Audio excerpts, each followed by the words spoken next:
राम राम जी सारे ना, होपफुली सारे ठीक ठाक होंगे। तो आज की वीडियो में बात करेंगे एमडीयू के बीएड एडमिशन्स के बारे में। ठीक है, तो ये वीडियो भाई लास्ट तक देखियो, सारे के सारे डाउट आपके क्लियर हो जाएंगे। तो सबसे पहले मैं ना आपको मेन की डेट्स के बारे में बात कर लेते हैं। ठीक है, तो जो आपके फॉर्म निकले हुए बीएड स्पेशल, एमएड स्पेशल के, वो आपके एमडीयू से जो एफिलेटेड कॉलेज और इंस्टीट्यूट है उनके फॉर्म निकले हुए हैं। क्योंकि एमडीयू कैंपस में ये कोर्स आपके होते नहीं है, एमएड होती है लेकिन वो पीजी कोर्सेज के साथ होती है, उसके एडमिशन हो चुके हैं। जो एफिलेटेड कॉलेज और इंस्टीट्यूट्स में उनके एडमिशन आपके स्टार्ट हो चुके हैं।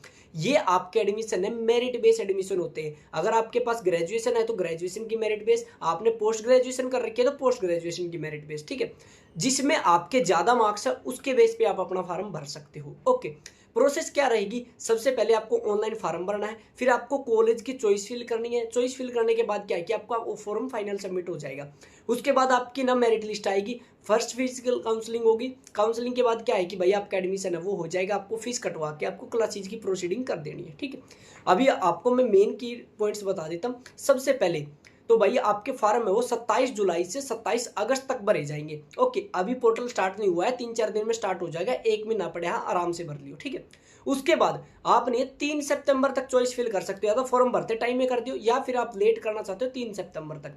उसके बाद 9 सितंबर को आपकी प्रोविजनल मेरिट लिस्ट आएगी, जिसमें सभी बच्चों के नाम होंगे A to Z जिसने भी फॉर्म भर रखे। ठीक है, किसी बच्चे का फॉर्म भरते टाइम कोई गलती हो गई है, ठीक है, तो करेक्शन करवाने का टाइम है फिर आपका 10 सितंबर से 14 सितंबर तक। ओके, उसके बाद फिर क्या आएगी, जो 18 सितंबर को आपकी फाइनल मेरिट लिस्ट आएगी। ओके, उसके बाद क्या है कि जो फर्स्ट काउंसलिंग होगी 24 सितंबर को आपकी फर्स्ट काउंसलिंग होने वाली है। ठीक है, यानी कि वहां पे आपको जो फाइनल मेरिट लिस्ट आई है 18 सितंबर को, उसमें जिन जिन बच्चों को जो जो कॉलेज अलॉट हुए हैं वो जा सकते हैं। कब? 24 तारीख को।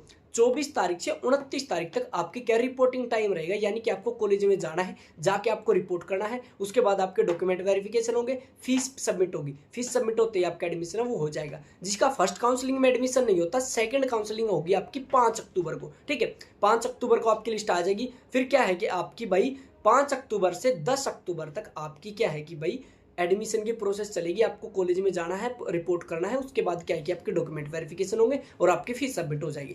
फिर आपकी थर्ड काउंसलिंग होगी। ठीक है, थर्ड काउंसलिंग के लिए क्या है कि भाई सीट अलॉट होंगी आपकी 16 अक्टूबर को। 16 अक्टूबर को आपकी सीट अलॉट हो जाएंगी। भाई जो भी आपको एडमिशन लेना, 2 काउंसलिंग में जिसका नहीं हुआ 2 मेरिट में, वो सीधा कॉलेज में जा सकता है 16 अक्टूबर को।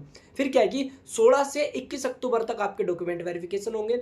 उसके बाद क्या है कि भाई आपकी जिन भी बच्चों का एडमिशन हो जाता है 1 अक्टूबर से आपकी क्लासेस स्टार्ट हो जाएंगी। तो जिसका भी एडमिशन हो जाता है अपनी स्टार्ट कर लेना। ओके, ये आपके जो एडमिशन है मेरिट बेस्ड एडमिशन होने वाले, इनके लिए कोई एंट्रेंस एग्जाम नहीं होता, ऑनलाइन आप फॉर्म भर सकते हो। एमडीयू कैंपस में ये कोर्स होता नहीं, एफिलेटेड कॉलेज और इंस्टीट्यूट्स में ये कोर्स होता है। ओके, यहाँ पे फिर आपके ना भाई 2 टाइप की सीट्स होती है, एक होती है गवर्नमेंट सीट, एक होती है एसएफएस सीट, सेल्फ फाइनेंस। ठीक है, तो मेरिट बेस हर एक कॉलेज में अलग अलग सीटें होती है। ठीक है, गवर्नमेंट सीट भी होती है और आपकी एसएफएस सीट भी होती है। ठीक है, तो जो आपकी गवर्नमेंट सीट होती है उनमें क्या कि जो हाई मेरिट वाले बच्चे होते हैं ना, मतलब एवरेज मान के चले 80% से अबो, 80% से ज्यादा अगर किसी बच्चे की है तो वो भाई एवरेज आपको गवर्नमेंट सीट मिल जाती है। ठीक है, तो आपकी जो गवर्नमेंट सीट है वहां पे आपके हायर मेरिट वाले बच्चे जाएंगे, एसएफएस वाले जो कम मेरिट है उनको एसएफएस सीट मिल जाती है। ठीक है, डिफरेंस क्या रहता है? क्लासेज आपकी सेम होंगी, पेपर सेम होंगे, सारी चीज सेम होंगी। डिफरेंस होगा सिर्फ आपकी फीस का। जो आपकी गवर्नमेंट की जो सीट होती है, ठीक है, गवर्नमेंट सीट की आपकी जो फीस रहती है वो रहती है आपकी 25 से 30 हजार रुपये, यानी कि 25 to 30,000 के अराउंड आपकी फीस रहती है। ठीक है, और जो आपकी एसएफएस होती है, सेल्फ फाइनेंस स्कीम होती है, उसके आपकी जो फीस है वो रहती है आपकी 55 to 60,000, यानी कि 55,000 से 60,000 रुपये पर ईयर आपकी फीस है वो रहती है। तो होप करता हूँ आपको सारी चीज़ें समझ में आ गई होगी कैसे आपको सारी चीज़ करनी है। सबसे पहले आपको फॉर्म भरना है, चॉइस फिल करनी है, फिर आपकी काउंसलिंग होगी। ठीक है, मेरिट लिस्ट में नाम आती है, अपनी काउंसलिंग में जाना है, आपको डॉक्यूमेंट वेरिफिकेशन करवाने हैं, डॉक्यूमेंट वेरिफिकेशन करवा के आपको अपनी फीस भर देनी है। होप करता हूँ आपको सारी चीज़ें समझ में आ गई होगी। अगर आपका कोई और डाउट है तो आप नीचे कमेंट कर सकते हो। डिस्क्रिप्शन में टॉप कमेंट में हमारे व्हाट्सएप चैनल का लिंक दे रखा है, उसको जाके जरूर ज्वाइन कर लियो। सो मिलते हैं जल्दी नई वीडियो लेकर, तब तक के लिए राम राम।